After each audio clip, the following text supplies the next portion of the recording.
Welcome back to Assembly Bethesda On Air, friends. I am Hayne Fogarty, and today we're going to sit with a verse that, honestly, most people rush right past. It's 2 Kings 19:35. Now, you might be thinking, what's so special about that? Well, here's the thing. This verse describes an angel of the Lord going out in the night and putting to death 185,000 Assyrian soldiers. Think about that for a moment. When morning comes, the entire camp is just full of the dead. That's the entire account. No long battle scenes, no dramatic speeches, just the quiet work of heaven and the sudden, terrifying end of an entire army. This isn't your typical Sunday school story, is it? It's a narrative that, in my opinion, truly belongs in the Christian Gothic tradition.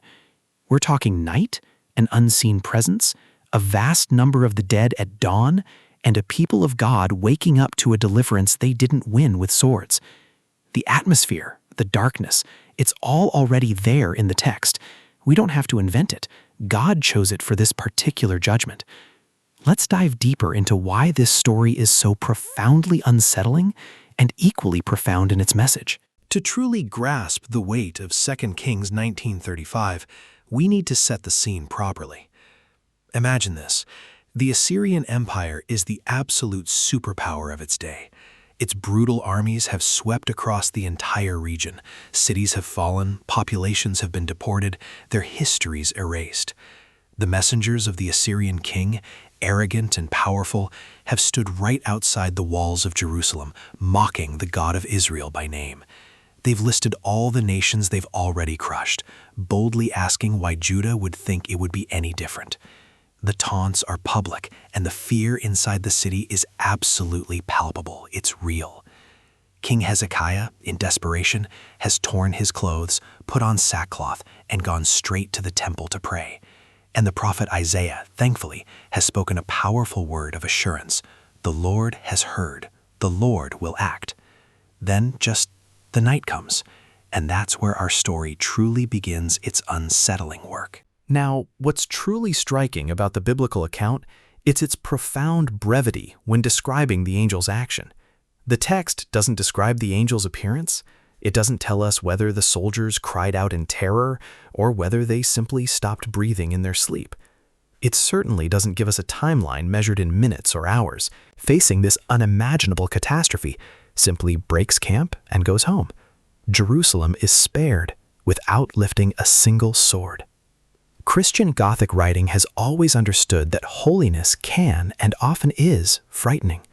The same God who comforts us so tenderly can also judge with absolute, terrifying power. The same God who heals can also strike. We tend to prefer those softer, gentler images of God, and for good reason. There's immense beauty there. Yet Scripture consistently refuses to let us keep only those. The angel of 2 Kings 19:35 is not the gentle messenger of popular art. This angel is the swift executor of a judgment so utterly complete that an entire invading force vanishes between sunset and sunrise. This isn't a story to be rushed past. It's one to sit with, in quiet awe. We often talk a great deal about biblical violence, don't we? We debate the flood, the plagues of Egypt, the conquest narratives. And those conversations are incredibly important. Yet this particular act of judgment in 2 Kings 19:35 is often conspicuously left out of the discussion. And I wonder, why? Perhaps because it's too clean. There's no prolonged suffering described, no moral ambiguity offered for endless debate. God acts, the army dies, the threat ends. That simplicity itself is profoundly unsettling for us, isn't it? We like stories that give us room to argue, to rationalize, to explain. This one, however, finishes the argument in a single night. The number, too, is enormous, 185,000.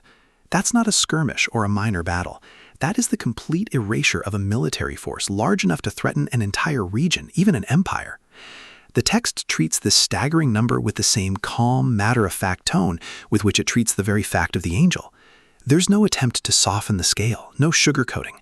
The reader is simply left to sit with it, to ponder its weight. This isn't a story that invites us to intellectualize it away. It invites us to witness divine power. Think about the profoundly Gothic quality of the morning after this event. If any survivors remained in that vast Assyrian camp, they would have walked out among the bodies. And the silence, my friends, would have been the loudest thing they ever heard. No battle noise, no victory cries, just the chilling quiet of the dead. Meanwhile, the people of Jerusalem, waking up inside their seemingly secure walls, would have looked out and seen the undeniable, horrific evidence of a deliverance they absolutely did not manufacture. That contrast, the living, breathing city and the dead, silent camp, that is truly the heart of this story.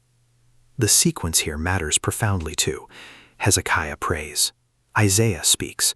Then and only then the angel moves. Prayer, word, judgment. The people of God do not lift a weapon. They wait while heaven decides the matter. This pattern appears elsewhere, but rarely with this overwhelming scale and sudden finality. The night becomes the arena of divine action, and the morning, my friends, becomes the irrefutable proof. This isn't about human might, it's about divine power. Modern readers, you and I included, sometimes try to explain these deaths away. We might look for secondary causes like disease, panic, or some natural disaster perfectly timed to that fateful night. But here's the crucial point. The text itself offers no such explanation. It attributes the deaths directly and unequivocally to the angel of the Lord. To look for another cause, honestly, is to refuse the plain sense of this incredibly powerful passage. Christian Gothic sensibility refuses that kind of softening. It looks at the verse and simply lets the weight remain. One night, one angel, 185,000 dead. This isn't a story that invites us to celebrate death by any means. Instead, it invites a profound recognition of the immense power that stands behind God's promise of protection for his people. The same God who sent that angel that night is the God who still watches over his people today. His methods are not always the ones we expect, and his timing is certainly not always the one we prefer. Yet his authority, my friends, remains absolute. That one night in the history of Judah demonstrated that authority beyond any reasonable doubt. It's a powerful, sobering reminder. We live in a time, don't we, that often prefers its spirituality to be manageable, comfortable, fitting neatly inside our predefined categories. A nighttime angelic slaughter, however, simply does not fit. It's too large, too sudden, too final. And that, paradoxically, is exactly why it matters so much. It reminds us that the God of the Bible is not merely a projection of our preferences, not a reflection of our desires. He is the living God who can still the sea, open the ground, and when the moment arrives, send one of his messengers through an entire military camp, leaving only silence in its wake. The account, fascinatingly, doesn't linger on the method. It doesn't describe pain or panic. It simply states the result. This restraint, in itself, is part of the story's immense power. We aren't meant to fully understand the mechanics, the how. We are absolutely meant to understand the authority, the who. The camp of the Assyrians became a graveyard, while Jerusalem slept safely under the shadow of the Almighty. This is the kind of deliverance that leaves an indelible mark on the imagination.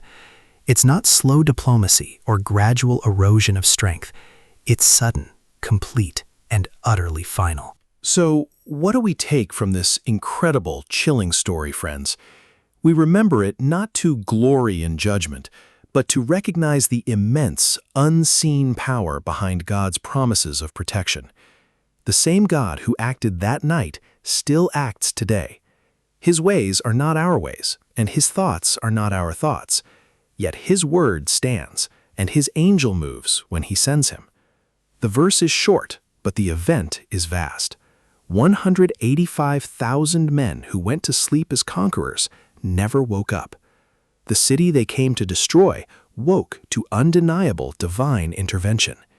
This dark, large, and true story reminds us the cross does not cancel the angel, nor the angel the cross. Together, they paint a picture of a God whose ways are higher than ours, whose power is not limited by our expectations.